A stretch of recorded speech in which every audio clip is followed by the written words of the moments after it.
Hello, you're watching Kitco News. I'm Michelle McCory, and I am honored to welcome reality TV star Rick Harrison. He's an entrepreneur, the owner of America's favorite pawn shop, the Gold and Silver Pawn Shop in Las Vegas, as featured in the History Channel series Pawn Stars, and a man who loves precious metals.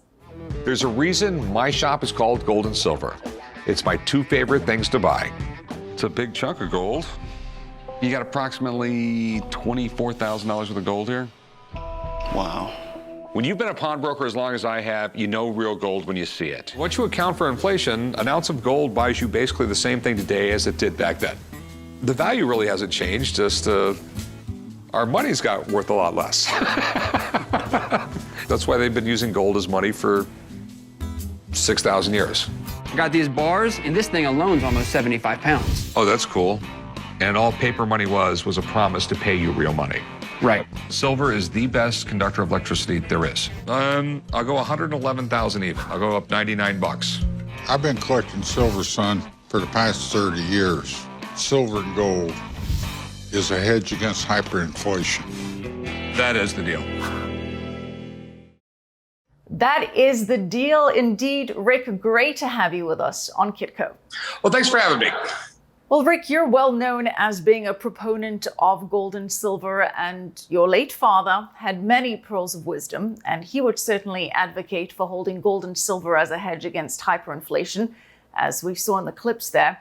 Now, Rick, many of the top economists, investors are raising red flags over inflation, but the Fed is insisting that it is transitory, that it'll wane. Yet you have the likes of Mohamed Al-Arian coming out expressing concerns that the Fed may be wrong. But yet we're still not really seeing this in the gold price. What do you make of that gold hasn't been moving on these concerns? I think eventually will. I mean, it's, there's a million other investments out there nowadays. And you have people buying into the stock market, buying into Bitcoin and everything else like that. But eventually they'll all turn back to gold and silver. I really, truly believe that. The government's more or less gone insane with spending, and that is something that will catch up with us. It's happened so many times during history, and generally, right around 50 years as long as a currency lasts before it starts falling apart, when there's nothing backing it. Just literally the price of just about everything is going through the roof. Commodities across the board. I'm getting an addition to my house. The price of lumber is quadrupled. The price of wire in my house has gone up. They're telling me that they can't get a new air conditioner. I mean, I see an inflationary spiral, especially when the government's incentivizing, literally not paying people not to work, which, like Biden even said the other day, is he wants to increase wages. I mean, it's basic economics. If you doubled the amount of money everybody made, everything in 6 months would cost twice as much. And we have a lot of people in the government that just don't understand that. Rick, there is indeed concern that the helicopter money, the overstimulation from fiscal and monetary policies, is going to damage the economy. Larry Summers, for one, calling it the least responsible economic policies in 40 years. So given that, where do you see gold and silver prices going? What is your year-end outlook? I think gold will probably go over $2,000 by the end of the year, and silver over 30. It's, like I said, it's not really the price of gold. It's the decline in the value of the dollar. I mean, here recently, the dollar index was below 90. And somehow or the other got pumped up. But it's just, when you have $3.5 trillion in income, and you have the government trying to spend $7 or $8 trillion. Inflation is going to come. There's no way to stop it. Modern monetary theory is just ridiculous. It really is. And I think I've advocated this for years. I'm not saying put everything you have into it. It's an amazing insurance policy. You have people out there saying that, and I think Bitcoin is going to go somewhere, and I think NFTs are going to go somewhere. Exactly where, I have no idea. But when people say the government can never regulate like Bitcoin and stuff like that, I tell these people, yeah, you wore a mask for a year. The government can do what they want. All right, well, we will circle back to Bitcoins and NFTs in a minute, but I'm glad you touched on them and potential regulation. But in the meantime, you mentioned the jobless benefits and how it's keeping people away from applying for jobs. A lot of people are saying that's the problem, that people are simply being paid more to sit at home. Now, you have a thriving business, several of them, in fact. You interact with a lot of people, a vast spectrum. One could say that you have your finger on the pulse of the micro economy in many ways. Are you picking up on any trends that you'd like to articulate in the post-COVID world? Well, the big trend is like, I literally was talking to a person yesterday. He has 12 fast food restaurants here and in Southern California. He's closing 2 of them, not because they're not making money, because he can't get an employee, any employees. I've talked to so many business owners. That's a big thing right now. They just can't get employees. People, when you incentivize people not to work, they're not going to work. And that is really going to eat on the economy here soon. And like I said, it's just another inflationary factor. Yeah, well, on the upside, at least from your perspective, Nevada is saying that the eligibility requirements for unemployment will go back to what they were pre-pandemic. That's a very recent announcement, because you do get the sense that jobless benefits are keeping people away from working. But the people that are coming into the store and are coming to Vegas, do you get a sense that Vegas is back now, Rick? Post-COVID, is Vegas back, baby? It's getting back. It's very close. With me, I'm on television in 150 countries and 38 languages. Right around 40% of my customers are from Europe and South America, and I'm not getting those crowds back at my store. They're beginning to trickle in. It seems to be a little bit better, but there's just something about Vegas, and no one can replace us. So it's that kind of fun town. So right. I think it's all coming back. It's just not as fast as I'd like. Well, slowly but surely. In terms of demand for goods in your store, are you seeing increasing demand for gold and silver these days? Yes. I mean, it's very hard to keep any bullion in stock. And the bullion we do have, I mean, I'm selling it for like $4 or $5 over spot when it comes to silver, because I just can't get it right now. It's very difficult to get. I mean, just physical silver is a very hard thing to find right now. And I know a lot of people in this business, and people do retail in it. Physical delivery is very hard right now. Why do you think that is? Well, there's a big thing with COVID and everything. The U.S. government stopped making eagles for a while. They got really behind. So there was a lag there. And, all last year, there was massive physical demand. There's a lot of physical demand right now. And it's just whole supply chain issues. That's why I was talking to a large manufacturer, and it's supply chain issues, just getting the silver from point A to point B to point C to get manufactured. It's not the way it used to be. Like you just get general delivery bars and go from there, but it's not that easy right now. Are you seeing a demand for any other type of good or collectible or item that's unusually high? There's a lot of free money out there. And as far as collectibles go, they're going crazy. I mean, I'm selling some video games for tens of thousands of dollars, just the cartridge. Wow. I can't keep a Rolex in stock. I can't find any Rolexes. Usually, generally, there's tons of people out there that sell used Rolexes wholesale. I can't get any.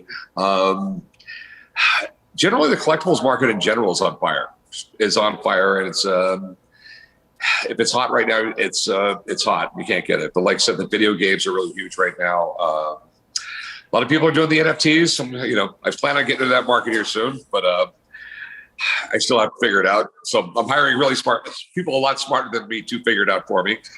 Well, I'm glad you mentioned NFTs, because your business is all about tangible, valuable objects, people coming in with family heirlooms, items that they found in dusty attics or garage sales, priceless possessions, if you will, memorabilia, collectibles.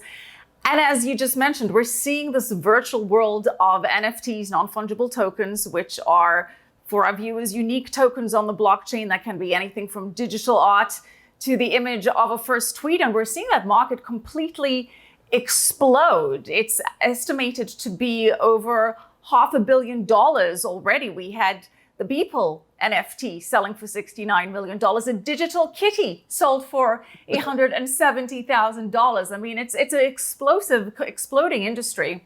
A lot of it has to do with potentially the fact that we've got so much money out there in the system.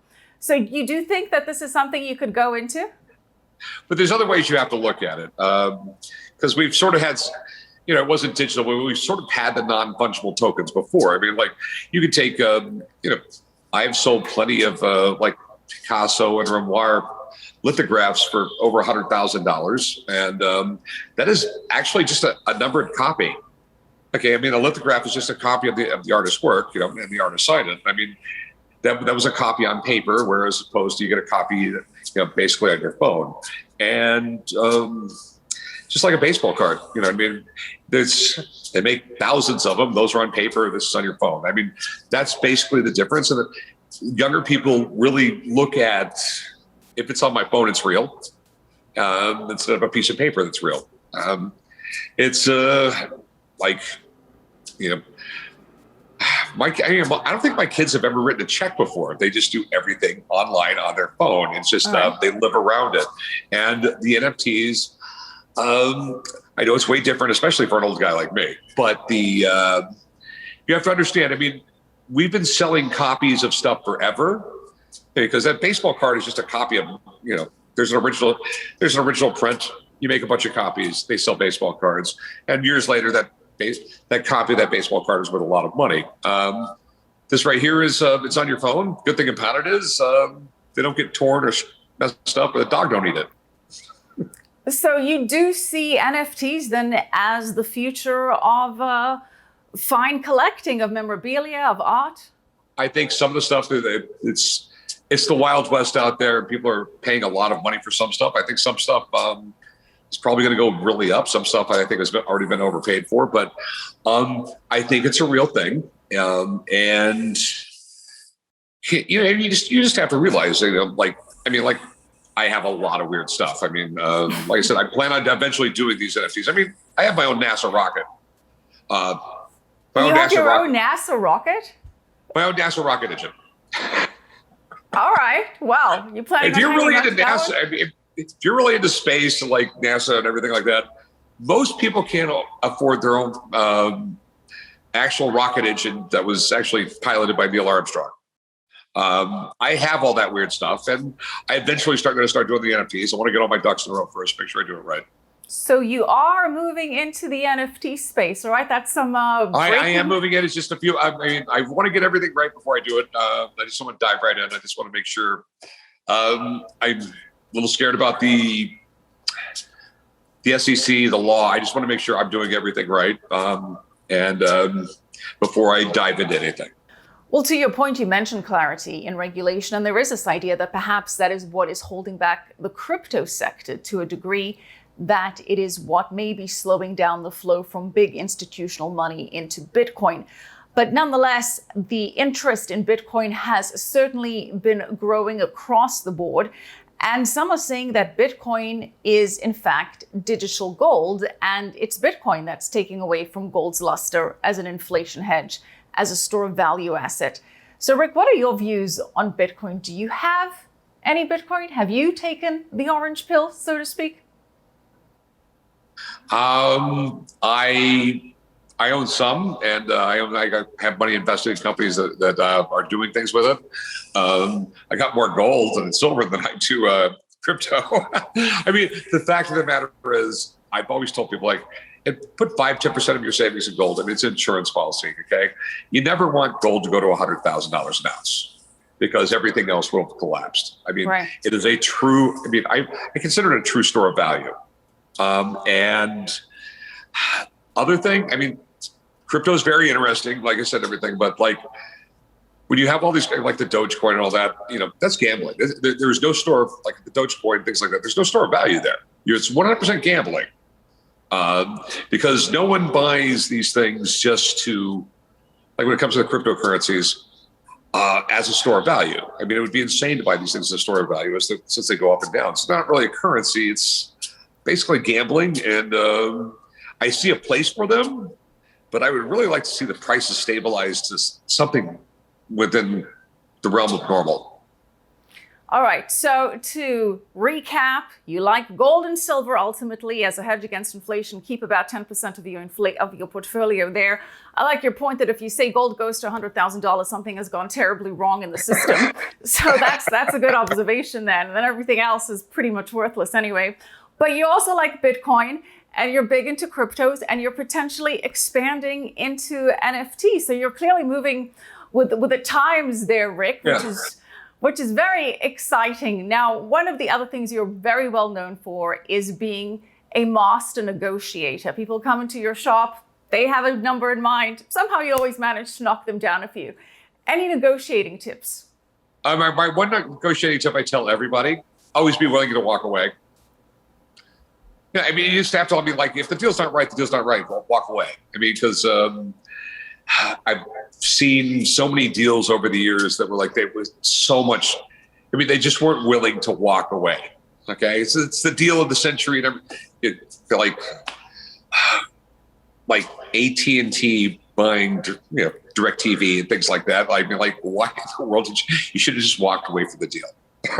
All right. That's good advice. Always be willing to walk away. You're also known as the spotter. You're an acclaimed expert when it comes to spotting anything fake or stolen. How do you do that? And does that as far as the fake stuff, I've been in the pawn business my whole life, and I've dealt in really expensive stuff my whole life.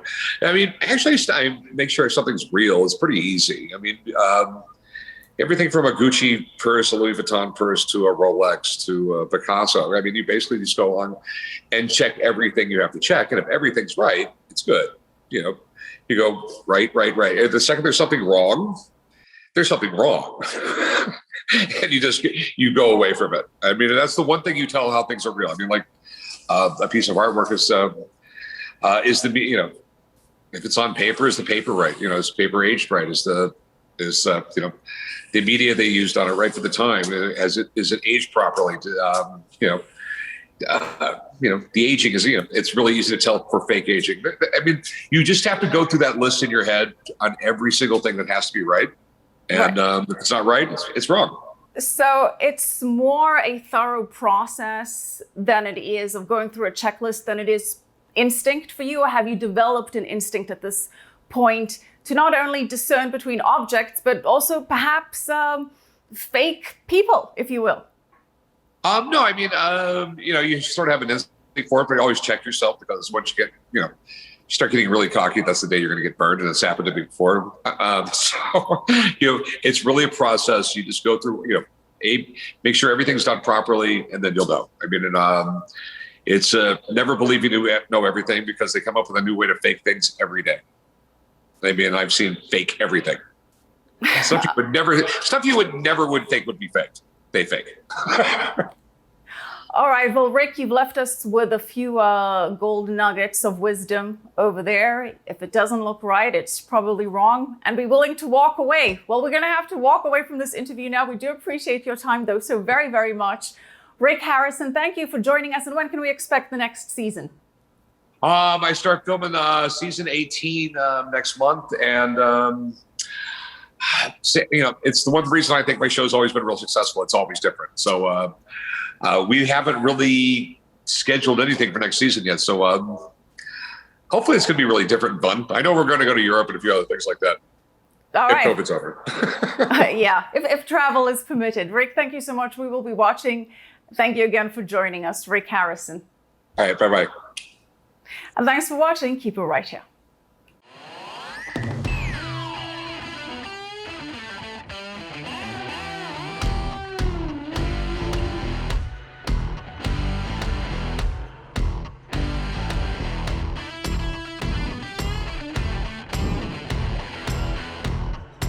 Where are we right now in the commodity cycle? She ain't mine, but she looks fine.